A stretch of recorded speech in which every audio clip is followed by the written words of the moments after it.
اگر کسی کو یہ اندیشہ ہو کہ تسبیح ہاتھ میں لینے سے ریا پیدا ہو سکتی ہے تو اس کے لیے تسبیح ہاتھ میں رکھنی چاہیے یا نہیں؟ کسی عمل میں ریا آئی، اب اس عمل کو موقوف کر دینا، اس کو بھی ریاکاری کہا گیا ہے۔ تو اللہ کے لیے جو پڑھتے ہیں یہ پڑھتے رہے اور ریا کو دفع کریں، ورنہ تو کون سا عمل ہے جس میں ریا کا حملہ نہیں ہوتا۔ نماز پڑھتا ہے اس کو بھی لگتا ہے میں نمازی ہوں، لوگ مجھے نمازی سمجھتے ہوں گے، اپنا مان ہوگا، عزت ہوگی، خواہشیں تو چٹکیاں لیتی ہیں شیطان کی طرف سے، تو یہ نماز چھوڑ دو گے۔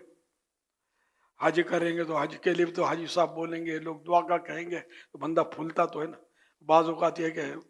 ریا کے حملے ہوتے ہیں عمرے میں، تو یہ رمضان کے روزوں میں تو سب میں ہوتے ہیں، تو یہ ساری عبادتیں چھوڑ دیں گے۔ مسجد کو بنا رہا ہے، اس کو ریا کا خیال آئے گا کہ مسجد بنانا موقوف کر دے، پھر نمازیں کہاں پڑھیں گے؟ تو اس لیے وہ ریا کے خوف سے عمل نہ چھوڑا جائے، ریا کو دفع کیا جائے۔ ناک پر مکھی بیٹھے، ناک نہ کاٹے، مکھی اڑائے، تو ریا کو بگائیں، عمل بڑھائیں اور بڑھائیں اور بڑھائیں،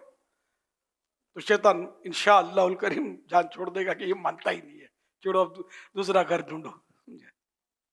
یہ سمجھانے کے لیے میں نے آپ کو ایک تفنن کے انداز میں بتایا، تو اس لیے وہ ریا کے خوف سے کبھی بھی عمل نہ چھوڑا جائے۔ رائے کہ تسبیح سے اگر ریا ہوتا ہے پیدا، تو تسبیح تو خود از خود تسبیح کوئی عبادت نہیں ہے۔ ہاتھ میں تسبیح رکھنا تو اس میں رسک فیکٹر ہے، تو اگر آپ کو لگتا ہے کہ اس میں مجھے ریاکاری،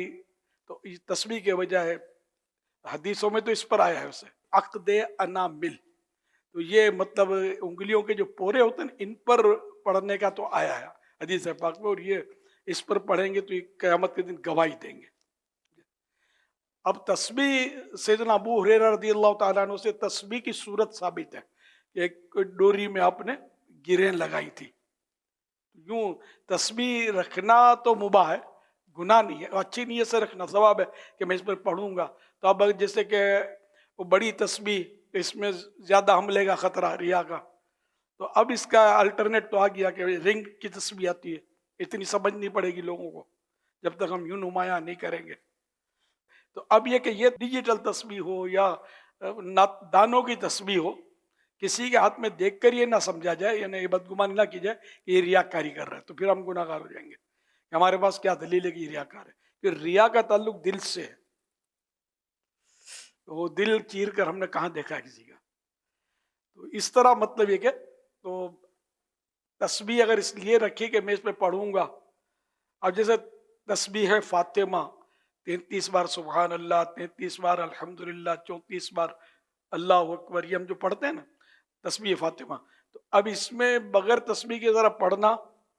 دشوار ہو جاتا ہے، تو اس کے لیے میں تو 33 دانے کی 33 دانوں کی تسبیح مجھے یہ اچھی لگتی ہے، اس میں آسان ہے، یہ پوری پڑھ لی تو چلو بھائی ہو گیا، مگر ایک بار اس کو گن لینا چاہیے دانوں کو کہ 33 کبھی 32 بھی ہوتے ہیں۔ تو اس طرح مطلب ہے کہ ڈیجیٹل تسبیح میں فائدہ بس اس کا میں نے بتایا تھا کہ یہ ہوتی ہے نا تو پڑھا جاتا ہے، وہ پڑھتا رہے۔ صلو علی الحبیب صلی اللہ علی محمد